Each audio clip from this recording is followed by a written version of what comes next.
السلام عليكم ورحمة الله وبركاته. معاكم هيام من مطبخ أكلات أم البنات. النهاردة بأقل من ربع كيلو لحمة مفرومة هنعمل وجبة حلوة قوي للغدا.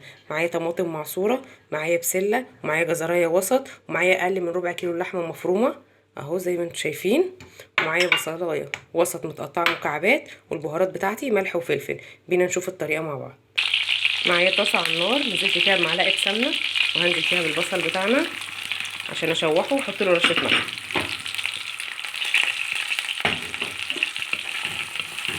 وده شكل البصلايه بتاعتي بعد ما اتشوحت شويه. هنزل باللحمه بتاعتنا بسم الله. زي ما اتفقنا ده اقل من ربع كيلو لحمه. احط عليه رشه فلفل اسود. ده شكل اللحمه بعد ما شوحتها شويه. بشوحها على نار عاليه عشان ما تنزلش ميتها. واول ما تاخد لون بالشكل ده وتبدا تدخل في السوا هنزل بعصير الطماطم بتاعتي بسم الله.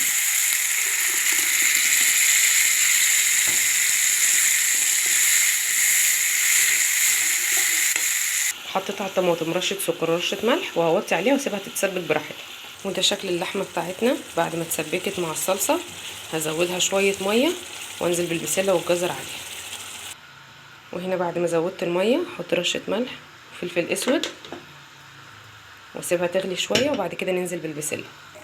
كده الصلصه بتاعتنا غليت اهي. هنزل بالبسله والجزر. انا بحط جزرايه متوسطه على نص كيلو البسله. براحتك ممكن تغيري الخضار اللي انت حباه وولادك حابينه. سيبها تكمل سواها مع بعض. ده شكل البسله بتاعتنا بعد ما استوت. بينا نغرف الاكل بتاعنا. وده الشكل النهائي لاكلتنا النهارده. ادي الرز بسله، حطيت معاه شويه سلطه بلدي، ممكن تحطي مخلل، بتنجان مخلل، براحتك اللي تحبيه. ده شكل اكلنا النهارده. اشوفكم في حلقه جديده ووصفه جديده. مع السلامه.